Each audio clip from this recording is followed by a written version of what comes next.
Welcome, everyone. I'm Chris Dobbin, and I'm thrilled to have you on our latest series of live stream of Amplify Your Brand. It's the ultimate live on building your brand in a powerful way in today's digital age. So, along with my friend and fellow branding expert, Sim, on the screen there with me, we'll share experiences and help you take your brand to the next level.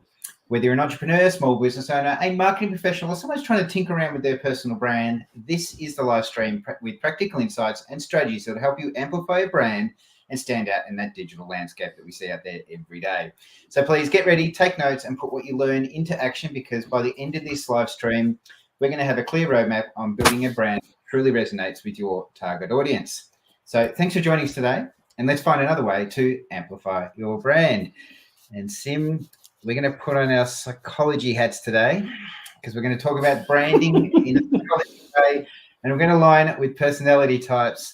But more strategically, the archetypes. So do you want to give us a bit of an overview of what an archetype is? Because it's got a history. So everyone listening to this, first and foremost, let us know where you're listening to this from. Place a comment below. And secondly, pull out your chaise longues. We are sitting down with the psychologist today.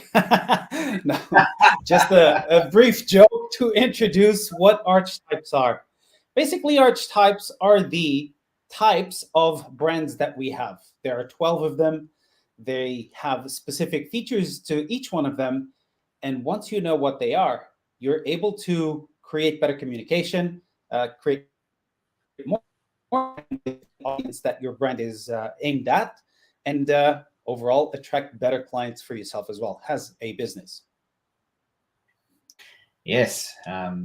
Looking forward to unfolding this one. So look, every week we get into the P8 platform, I guess, framework that we've worked on. And inside that framework, we then have applied a program to it, which we'd love to help you out with if you're unsure about how to amplify your brand. Today, we're going to be talking about persona.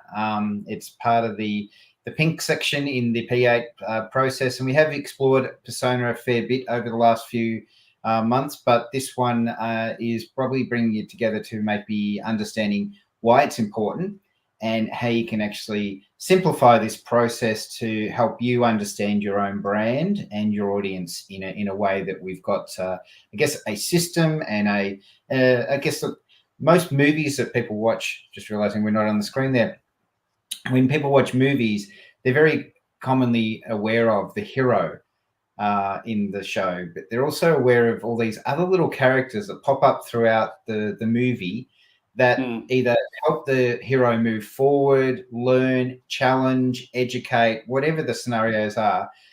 So when it comes to movies, it's pretty easy to understand an archetype, but when it comes to your branding, it's a little bit more complex in the way that we have to go about it. But once you understand it, it gets simpler moving forward. And pretty much everything we've talked about over the last few weeks is once you understand the brand foundations, you've got them in place, executing the brand gets simpler because you don't have to make as many decisions, or how do I say it, new decisions. You just go back to the archives, you have a bit of a look.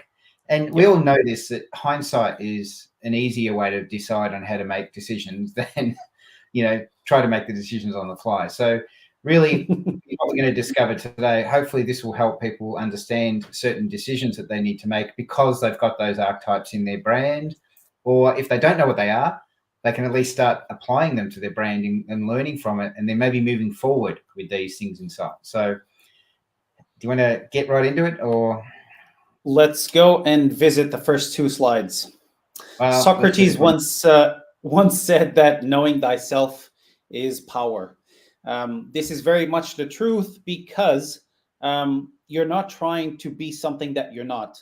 So when we have disconnection with self is when we struggle to communicate.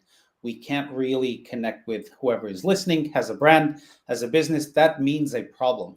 And knowing who you are as a business and translating that into the brand that you put out empowers you to know what type of language to use, who you're talking to, and naturally transmit the product or the service, the content that you have to serve the world with at the level that reaches that audience. If you're trying to be something that you don't know how to be, you're going to sound broken, you're going to stutter along, and the message will not reach the intended audience. Therefore, going back to the start of having to try another thing, knowing what archetype your brand falls into empowers you to adapt everything from copywriting to customer service to type of content for social media platforms, how to build your website even. And all of these things just pile up to the knowledge and the awareness of who your brand is as a brand. So let's take a quick look at the main types of brand. Like I mentioned before, there are 12 of them. And today we're going to briefly touch on each one, what they consist of, and what the main features or the main values that represent each brand are, so that you can see which one you align most with, and then that gives you the clarity to create that communication, that brand content, and align that with your audience. Yeah. So very briefly, rebel, magician, hero, lover, jester, everyman, caregiver, ruler, creator, innocent, and sage, and explorer, they introduce us to the values that you see right there under them. So let's dive into each and every one of them and give you a brief overview of what they entail. Take us through it, Chris. Right. So on the first one we have here, just going to bring the screen to full there. So the innocent. So the innocent is all about simplicity, purity, and the optimism. They believe in the goodness of the world and offer products and services that are pure, safe, and nostalgic. They seek to evoke a sense of childlike wonder and joy in the audience. So clearly you've identified Disney and Coca-Cola there as examples of this. Disney, absolutely, 100% get it. But give us a reason a little bit further why, and then obviously we'll go into Coca-Cola. So talk me through it. Well, Disney is all about evoking those childlike feelings. We all know or have spent some time consuming their message, their content growing up. And we can definitely see how this innocent character that they've had, and hate to say it, but up until recently, where they started polarizing genders and all sorts of mixed in messages with their brand, we had this sense of amazement every time we watched a Disney movie. We sat as kids and just absorbed it all in because it took us through this fantasy world. And the entire journey, we were just mesmerized with how wonderful things are and they could be. We opened ourselves up to that nostalgic feeling that Disney conveyed to us. And we still do to a great extent, even as grown-ups, because we've been conditioned throughout our growth to trust them. Coca-Cola is not that different. And I would maybe put a question mark on the safe adjective attached to their product. But it is a relatively, and I mean very relative, safe in consuming their product, because it's basically carbonated water with a little bit of sugar, too much perhaps, in it. It's not going to be fatal if you have it. It's not a hazardous filled product. If you play around with the saw as a kid, you can cut yourself, you can chop a finger off, but not with Coca-Cola. The best that Coca-Cola can evoke in you is a little bit of a sugar high, but usually you will be with friends, you will be out in social situations, you will be in playful situations, and this is where Coca-Cola aims to play within. So this sort of defines the innocent archetype. These two brands embody, to an extent, this simplicity, purity, and optimism. Yeah. Number two. So the next one on our list is the sage. So the sage is characterized by wisdom, knowledge, and the thirst for truth.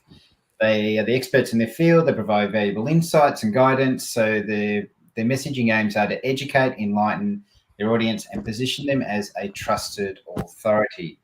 So this one is becoming more and more relevant these days with a lot of influencers who are trying to become that.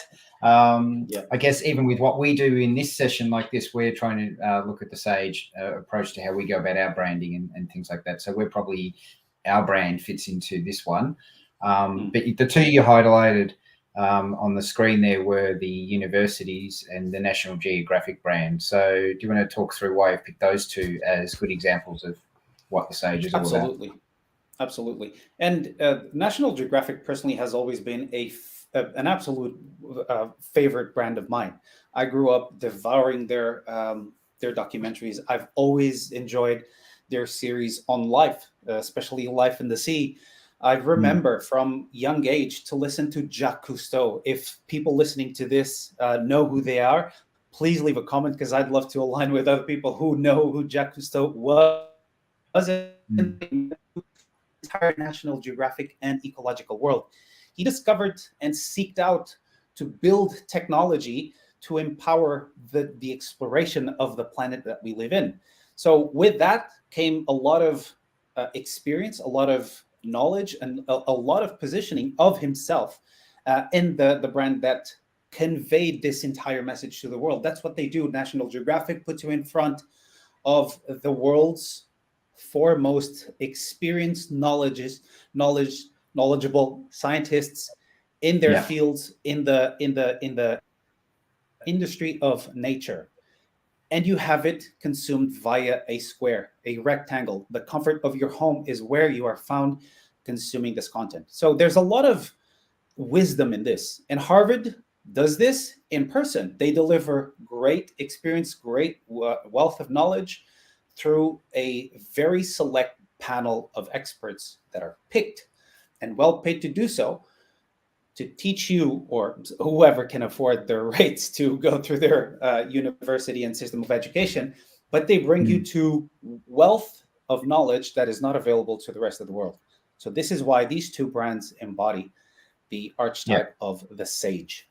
Yeah, TEDx is probably another one that could go into this area as well. Perfect so example. Again, but let's just bring it back to what we're going to this thing is, if your brand is something that's trying to educate in its process and it's part of what you do, then knowing that you do that and knowing it fits into the Sage as a archetype means that we can apply certain brand aspects to it to help you go down this pathway of educating. And it also, when you're making decisions on where to market and promote yourself, this helps with that process. So just keep in mind, even though you may not feel like you're National Geographic or a Sage, but if your brand is meeting the characteristics of what we're talking about, then it's going to fall into this. So just keep that in mind when we're highlighting some of these brands, that you don't have to be as big as them to be part of these areas.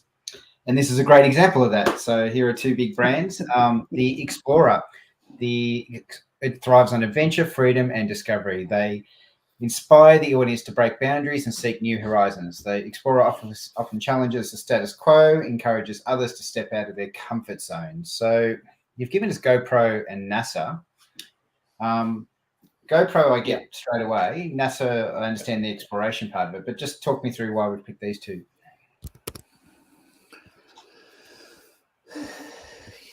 Well, let's go back to GoPro early beginnings. Personally, when I saw them come up, I thought, this is not possible. They're claiming they're able to take us through the ride of an adventure. And when they came out with this incredibly powerful small camera, and I mean small, that fit in somebody's hand, and this product came out, they absolutely disrupted the status quo. Cameras up until that point were very, very bulky devices. They had to have some sort of support, stability. It would be probably a one-man job, a one-arm job at best. And when they came out, they absolutely opened up the viewpoint of what the world looks like from the standpoint of an adventurer. Who does not? Absolutely thrill. I do still. To go down a mountain on the GoPro, viewing the world from a GoPro mounted on the helmet of the rider. It does not get any better and entertaining than this. So GoPro is absolutely a fantastic example of how the Explorer thrives on that adventure, that discovery, and then shares it with the world. This is a brand that is enabling you to see the things they see, again, through the comfort of a small screen, because you didn't have to travel thousands of kilometers to go to the highest peaks of the earth and then feel the temperature of being in negative temperature, in negative temperatures up in the snow, or come down at blinding speeds down a trail. So this is something that they do fantastically well. And NASA, NASA exploration of space, out boundaries of human comprehension, of physical limitations. It transcends geography. So NASA is among a very reduced, select, minute portion of the population of this planet that is able to open up the doors to information, visual sometimes, written sometimes, research sometimes, but they are definitely that discoverer that has the courage to dare to want go beyond where anybody has ever gone. Yeah, and I think like that's where I guess Elon Musk and SpaceX are starting to ride on that tail. And right now, if we were talking about personal brands, Elon Musk is definitely in the exploration archetype, because he is always pushing the edge of adventure and direction of where we think what's possible. He is always usually leading something that where it's never been done before. Those kind of things. You could joke that Trump's probably in this area as well, because he's always unprecedented in whatever he does. Just joking, no. Yeah. You could say that, yeah, you could, but I'm not going to. Step on it. Step into it, Chris. Come on. We're talking about trailblazers and dare disrupt the status quo. There. Elon Musk, I'm going to stay there. Again, just understanding that if you are on that exploration brand archetype, then you're going to have to keep that in mind of how do you constantly keep looking for the new thing and exploring and doing what you can do to make sure that that brand is going to resonate with your target audience on a consistent basis, because it's a hard one to constantly keep coming back to.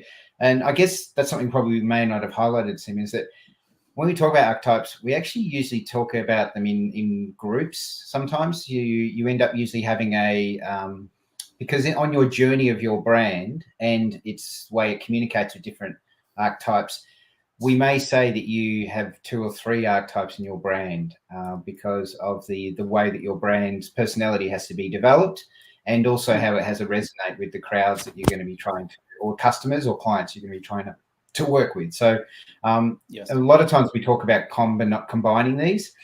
It just comes down to how much and the strength of one of the archetypes might have over another one. So just keep that in mind as well when we're going through.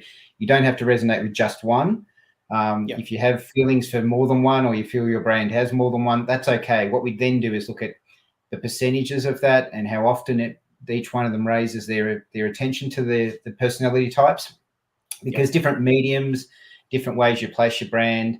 You might have a wholesaler back end to your business, which means that it's going to have a different approach to how the front end works. And we have ways that would work with the archetypes being adjusted to meet that type. So keep that in mind. But moving on, otherwise this will be a very long episode.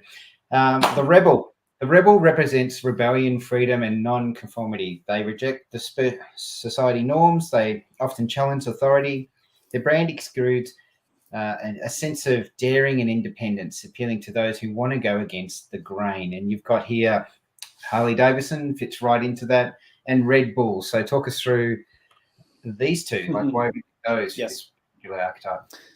Yes, Red Bull is the radical activities, a bit like GoPro. In fact, Red Bull sort of opened up the door for GoPro to couple onto everything that Red Bull organizes as a brand.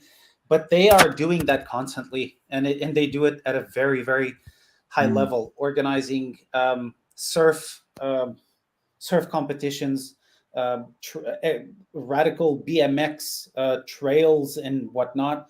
And they defy the authority by doing what nobody else wants to do because it's not safe. and it goes against what is this again, the conformity of doing something within society norms. Who would thrive being nonstop a professional of risking their own life, doing what Red Bull is geared towards? The extreme riders, the cliff divers, all of these people, they stand and embody that rebellion, that freedom and nonconformity, just like Harley Davidson. That Harley Davidson made it so mainstream to become a rebel that it's become the cliche, or almost the joke of if you're 50 and you're having a crisis, you go get yourself a Harley, either that or a red Ferrari. But they've embodied that rebellion from decades past up until today and made it more accessible to mainstream, just like Red Bull. Red Bull is basically what skaters, BMX riders, and thrill seekers did, but without a camera on and without having a support from a brand. And their product is the support of their activities. It provides them with the energy to do so. It gives them the taurine, it gives them the caffeine, it gives them the energy to want to do that on a regular basis. And the power of, and the noise that Harley Davidson motorcycles engines produce, they're unique. You know a Harley is coming by whenever it's riding down the street. It's coming down the street. But let's use these examples, right? With motorbikes, there are motorbikes that have brands, but they do all the same things that a Harley does, but they don't position themselves in this Archetype version because they don't want to be known as the outlaw. They want to be known as sleek or fast or futuristic. Velocity. Or like they want to very go about exact. So they don't want to be outlawish, right? So they want to be not from that. So we'll explore that later on. You're talking about Red Bull, like Coca-Cola have tried on occasions to become the outlaw. And every time they try to go down this pathway, it's like, I don't know, it's like your grandpa trying to take you on in a punch fight or something like that. You're not fighting. That is such a good analogy. Like it's just, or even like, I don't know, it'd be like your little nephew running up to you and trying to, you just put your hand out and just stop them. I'm talking about 2-year-olds, by the way, not a teenager. It's that kind of thing. So if your brand, we talk about this in other episodes where we talk about values and morals and ethics and things like that. So that helps you understand your archetype as well. But the outlaw archetype we're talking about here, as soon as we mention things like Harley Davidson and Red Bull. It is the same. It is the same, outlaw and rebel. So go ahead and use the book. Yeah, but you know what I'm talking about here is like they're going to instantly that those brands because of the way they represent themselves. That when I say that that's the outlaw, they go, yeah, that makes sense because of the way they present themselves consistently this way. But they're not doing anything illegal. We know that maybe the people riding the bikes they used to. maybe now they just sell brownies and cookies. And that's how they build their reputation. Exactly. Yeah. So there we go. But anyway, let's move on to the next one because it'll be a long session. So the magician. The magician is all about transformation and making the impossible possible. They offer innovative solutions and create a sense of awe and wonder. The magicians excel at turning dreams into reality. And you've given us, again, the Magic Kingdom, Disney again, and Apple. So let's talk them through. So I've got some other examples as well. So let's save Disney because we've already covered them, and this is a sub niche of what their brand does for this particular archetype. Apple, though, is very, very clearly the maker of impossible things. Their slogan has always been "Think different," and they've always approached everything they do with that mindset. Starting from when Steve Jobs launched the products, created, designed, and engineered, made the engineers make the product meet the demands. To the point of becoming nearly damn impossible at the sake many times of the sanity of people who worked with and for him. But he was able to create this thing that we carry around today. This is This is a station of technology we did not have 20 years ago, and we have it at the palm of our hand today. The first iPhone came out, and he condensed everything, all the activities that were more relevant to us, into this small rectangle. And well, actually, when it launched, it essentially took shutters down the back of spines about 45 industries, because it all went, hang on, if you're in music, you're in cameras, you're in hard drives, you're in whatever it is. Like there was 4 or 5 devices, like even the maps that were put onto it. Like all of a sudden, Navman and all those products that were living and breathing out there in their own world were destroyed by this being launched. So yes, and it was impossible. It was impossible at the time. However, it became possible, and Apple became the conduit to it being possible. That's right. Yeah. And across these last 3, Elon Musk is across all 3, which is why I said to you that absolutely we have to take a percentage of archetypes and move it across into your brand in certain ways, and understand that you're taking on certain aspects of it, depending on the brand, the products you're offering, the journey that customers are on with you. These archetypes start to come into play, just like in a movie. You may be somewhere in the middle of the movie, and that's when we start to introduce some of these archetypes, because that's what's going to better fit your brand's personality at that time in its journey with the customer. I do think one thing about these last particular archetype is that you don't think too much. You either are or you're not. You're not. Yeah. You can't plan to be a magician. You can't plan to be a rebel, and you can't plan to be that impulsive, that the explorer. You either are or you're not. Because let's face it, if you plan to go hike a mountain 8 kilometers high, you're probably going to be told by everybody around you. You're going to hold yourself from doing it. You're not going to put yourself to the conditioning necessary to get up to that point, just for the sake of having a brand that fits that category. It's something that you're either that or you are not. And this applies as well to most archetypes. What we're saying is that you can't be something because, like Chris mentioned, you cross-pollinate and you take a few things from one and the other. However, your true baseline natural self, your status, your default brand will fall mostly into one of these archetypes. And when you are aware of which one that is, you empower yourself to make it easy to speak in that area at all times. Not try to be something that you're not, because if you're going to try to be, and we're about to cover that, if you're trying to be a hero, but you don't talk like a hero, you can't think like a hero, you don't know what to say because you haven't experienced what life from a hero standpoint is, there's not much that your brand is going to say from that standpoint, because it lacks the coherence to do it appropriately. So, and this is not, this is, yes, let's go there. So the hero, it embodies courage, strength, and desires to overcome the obstacles. They inspire the audience to overcome the challenges and become the best versions of themselves. So heroes are championing causes and values.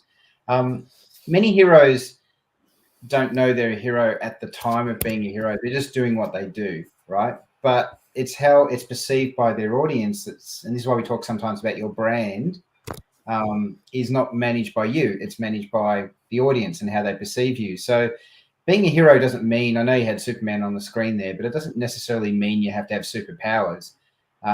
In your particular niche, whatever it is, if you're doing something that no one else is willing to go out and do, but you're doing it, then you're the hero.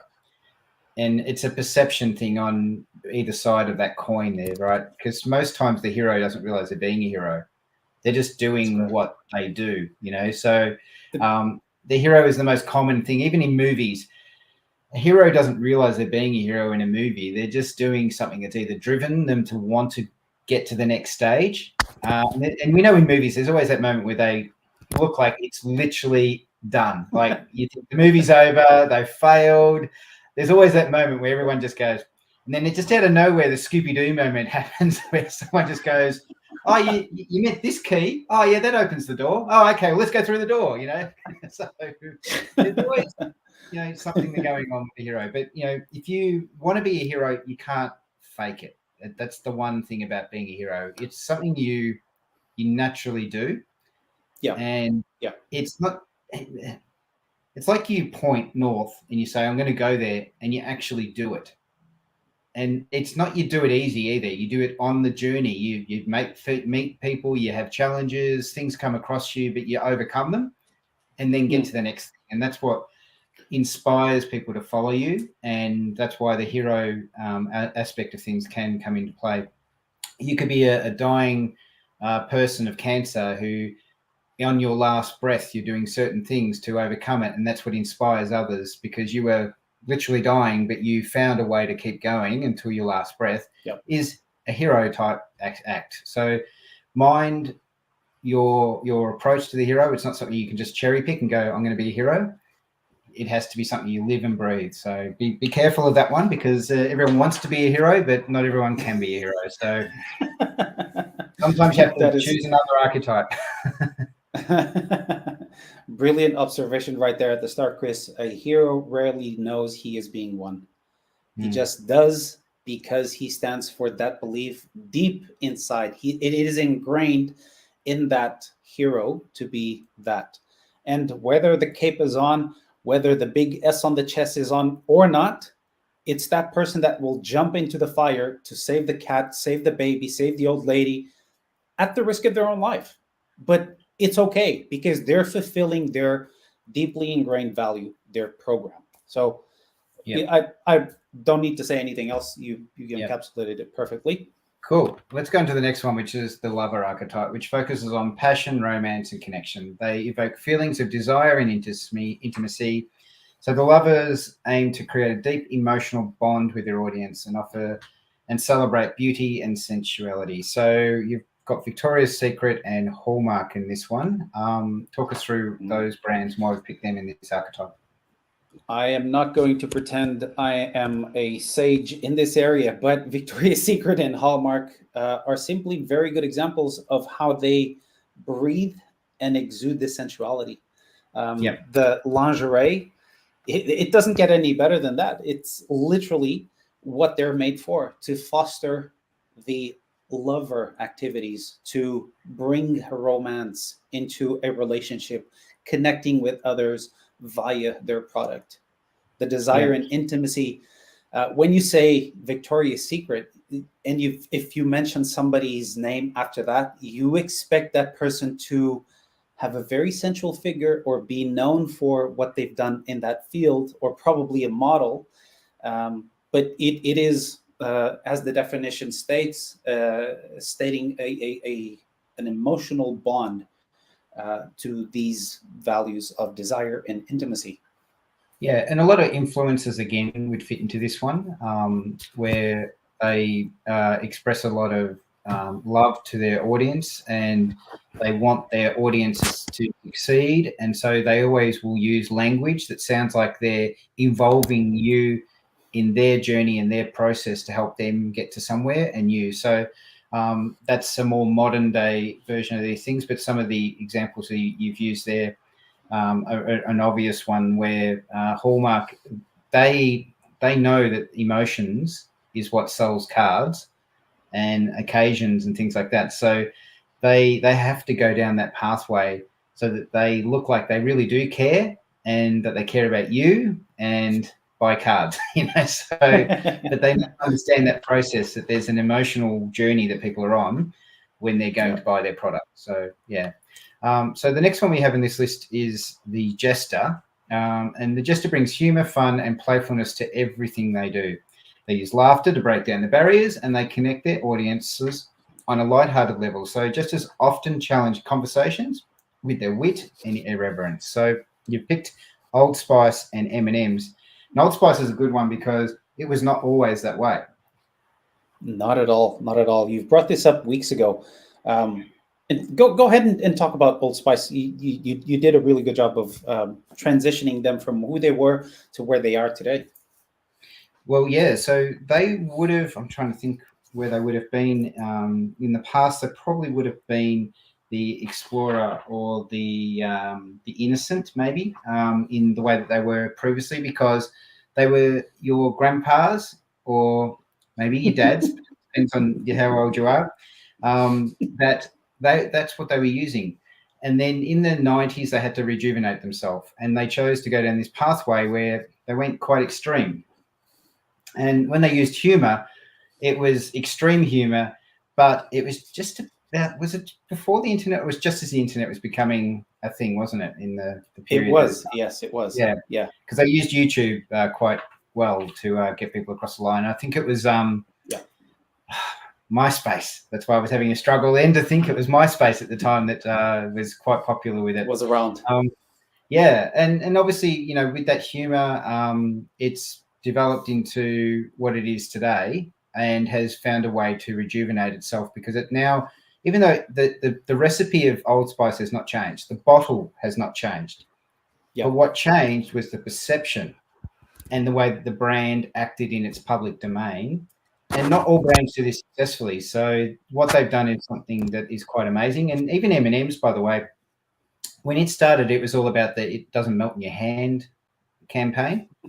Yes. So it didn't come out as humorous and funny and things like that. But it over time has developed its way with that. And they've developed a way that we now look at those M&Ms in a very, very funny way, because of the characters, the red and yellow, have developed these personas, which that humor that they were using was built on 50s and 60s comedians and things like that. It's not, you know, new humor. It was just I guess they looked at obviously the demographics of people in the early 80s and 90s, or late 90s, early noughties, when these characters were introduced, and realized that they were aging in a certain way, and so they had to change the way they went about the branding, and they used this humor and brought us all back into eating that brand. Because there's another brand called Smarties, which could have gone a similar way,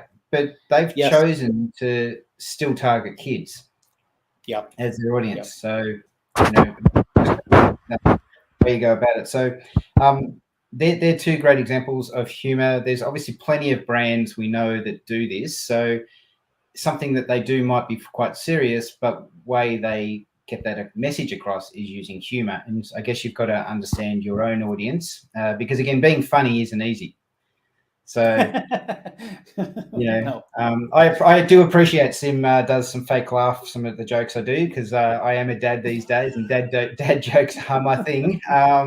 So I've got to be careful what I think is funny, because it's not usually that funny. But, you know, so you've got to be careful when you want to be the jester, that you actually aren't going to offend people more than you get them to laugh. So be careful of that one. Yeah. The next one is the everyman. So the everyman is a relatable, down-to-earth, and approachable. They resonate with everyday experiences of the audience and offer products or services that cater to the masses. So everyday man aims to create a sense of inclusivity and belonging. And boy, has this one been getting a bit of a bashing lately as brands. So yeah, we can be every man. And we've seen some real failures on that front. So, but brands like Walmart and IKEA that you've got on the screen, probably good examples of ones that do this very, very well. So talk me through it. IKEA, the Swedish brand, does this to the point of becoming a cliche or the bottom joke, because they just create the environment and the entire experience that has a customer you go through, even inside their shops, the journey that you are taken through, literally taken through, because you are taken through a path. You don't just go from bathrooms to living rooms and whatnot. You follow a sequence, and they've built the entire customer journey for you, because they've studied intensely what it is that you as an everyday person want, and they provide it to you in a seamless built experience. It's not high level. It doesn't aim to be funny. It doesn't try to evoke values of anything. You get into the shop, and it's like you're walking through a home, and you just pick a few items that you'd like your home to replicate, and you put it in the cart. And at the end, just pay here and have some food over there. We have some items that you can also pick up of food along with your household items. It's all just so expected, so consistent, so every day. They do it perfectly. But it's not just every day. It's the fact that you feel like either you're getting something designy at a very cheap price that's very practical. So it meets a few criterias that make it influential in how it goes about it consistently. So you there's not every IKEA product is the most long-lasting product that you're ever going to get, but especially when you're putting it together, it instantly loses a bit of value. But the simple fact is that it's practical, so it feels like you're getting something, and because the prices are usually reasonably cheap, if you do break it or it does fail, you're more likely to just go buy another one and put it back again and do it again, because they just make that feeling of it's something that's just throw that out, get a new one kind of approach. Where if you were a furniture company that is selling prestige and experience, you're going to go about that a whole different way. You're not going to be the everyday man or person when it comes to that scenario. So again, a lot of these things we've talked about, you can't fake it to make it. You've got to pick them, but then live it. It does help you with your branding to know these archetypes and go about it the way we are talking about. So because they also sorry, yeah, go. I was just going to create a quick conclusion to what you just said. You can't pick a brand and try to be that. You need to be aware of what your natural brand is, because it also gives you the blueprint for you to not fail at that. That's the best part of that awareness is once you know that you're the everyman kind of brand, you're not going to try and save the world and stand for causes that you don't even know or you've never done anything for them.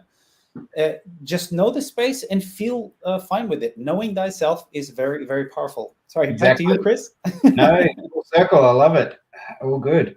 So the caregiver is a nurturing, compassionate, and empathetic. They prioritize the well-being and happiness of others. So caregivers and often provide support, protection, and comfort to their audience. So you've picked UNICEF and Johnson & Johnson. So I'm looking forward to how you bring this together. So Johnson & Johnson has caressed this at the earliest age throughout our common past.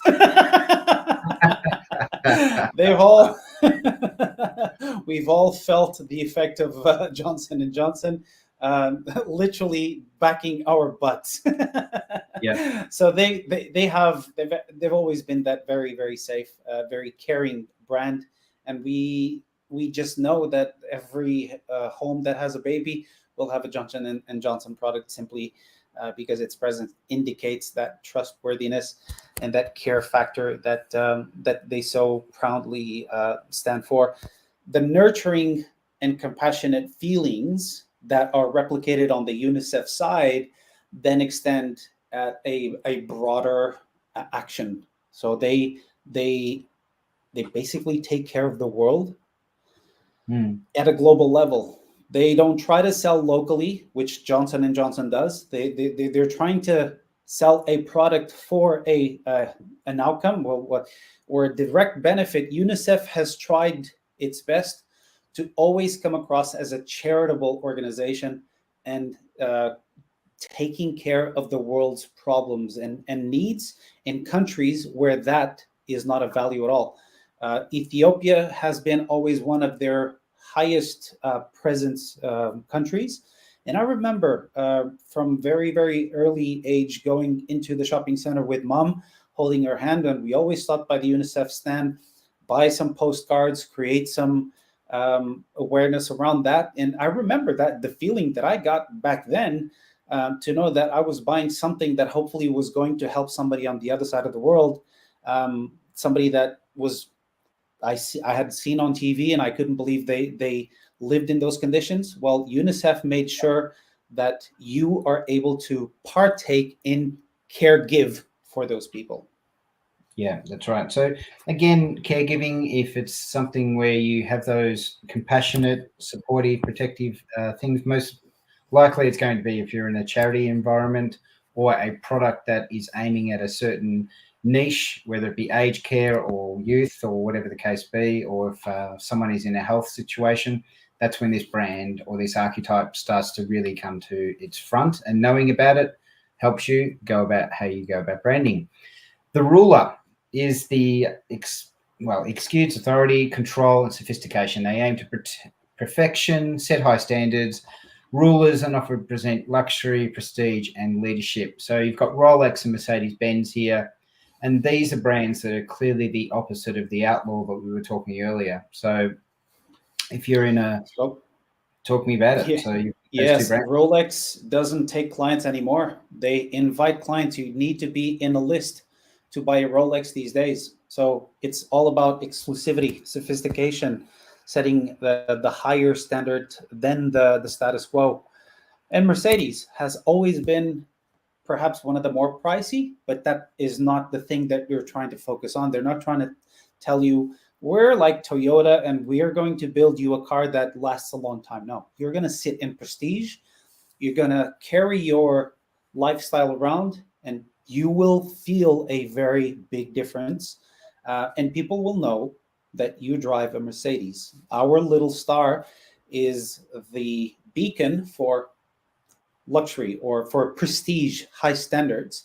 And I have to say it, Chris, up until my wife got a Mercedes, I had no idea that the driving experience could vary so much behind the steering wheel of one of these vehicles. They are truly magnificent to drive. The entire environment, every time I sit in that car, I just feel wrapped around and safe. And it's just a feeling. You can't really put a price on it. Yeah. And then again, there's many brands we could talk about with the ruler, I guess, archetype to them. But knowing that you are going to be a luxury item, or you're going to have some prestige to what you do, or exclusivity, or you're going to be a leadership brand, and knowing the aspects where we can go deeper into what the ruler is and then how we apply that to your brand is going to attract more of those people to you, rather than if you had those qualities but then an outlaw. Like, you can't be an outlaw and a leader. The two are just conflicting with each other. Yeah. So you've got to make sure you understand, again, why you're doing one or the other. Now, the final one we're going to talk about is the creator. It's an innovative, imaginative, and artistic. They thrive on bringing the new ideas and visions to life. Creators often inspire their audience to unleash their creativity, embrace the inner artist. So fantastic ones you've written here, Lego and Adobe. Lego is a great example. From whether you're a kid to even an adult, we still want to tinker with Lego. It's just one of those things. It just brings out inner creativity. And so they fully understand this, and they've been doing it ever since the brand got launched. That they understood this, and they've done it very well. To this day, I attribute Lego for something that kept coming up in my growing up, and the constant assessments that I into going into different stages and different life paths in life. So every now and again, it would happen that in my life I would have some sort of intelligent assessment or a psychotechnical test or a vocational little something, a test, a questionnaire, some sort of assessment. And the thing that always kept coming up was the awareness of spatial awareness is really the word that I'm looking for. Lego was at the start of my childhood, and I spent hours and hours and hours building, rebuilding with the different schemes that I got. I got my fireman headquarters. I would get my house, and I would get a car, and then disassemble everything and try to mix and match into new things that kept coming up. And this not only gave me the creativity or the ability to explore the creativity on a what is possible kind of way, but also in a three-dimensional kind of plane. It just gave me the awareness to later on be much more prone to understanding geometry at school, understanding architecture, and eventually leading me down to the design path that I followed. I put that almost entirely on Lego, and no wonder it led to me using Adobe today as a professional in creative arts. But both of these brands know why they are existing, and they know that if they go down this archetype of understanding the creator, and they harness what that's all about, every time they communicate, then they're going to inspire and then attract more creators to them. So again, it's just understanding that if you are a brand that you feel like what you do inspires creativity or is aspirational to that, then that's why a creator archetype is something you should explore, and then we should look at ways that we can do that very well for your brand. So just keep that in mind. So look, again, because we're running out of time here, we are probably going to hit our record time this one. So let's see how we go. The next slide on the screen is hopefully the coffee cup moment. It is. So understanding brand archetype serves as the compass guiding businesses towards success. It enhances your brand identity, enables distinct recognition, and forges a profound connection with the audience. This alignment fosters consistency, messaging, and compelling storytelling, instilling a trust and differentiation. So by tapping into the emotional triggers, it influences consumers' behavior, cultivates brand loyalty, and ultimately leads to the increased engagement and business prosperity. So if you had no idea why we were talking about all this today, hopefully that summarizes the coffee cup moment of just understanding that by doing this, you then talk to your audience, they understand who you are, they resonate with you, you resonate with them, you know why you're doing what they're doing, they know why you're doing what you're doing, and it all just kind of comes together. Like we've talked about in many episodes, if you had a friend and they sat down and started acting a certain way, you'd go, what's up? Are you okay? Is something bothering you? You just know that something's wrong. When it comes to your brand, same thing. People will instantly know if you move away from one of these archetypes into something else, that they're going to go, something's wrong, something's up.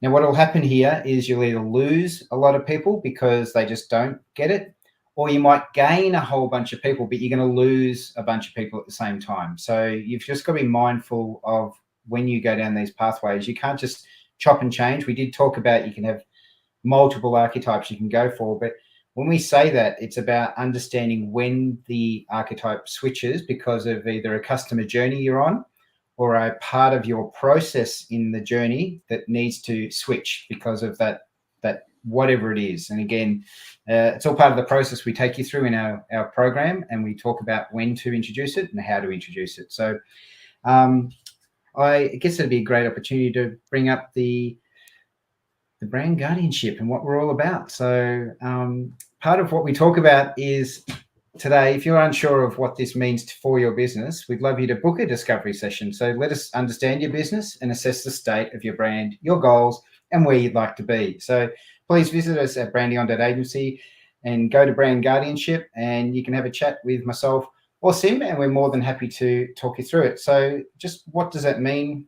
Well, it means we've made a brand guardianship process as simple as 1, 2, 3. You discover by having a chat with us in that call. From that, we set you a program that we understand one size doesn't fit all. So together we determine the best program that's going to meet your goals.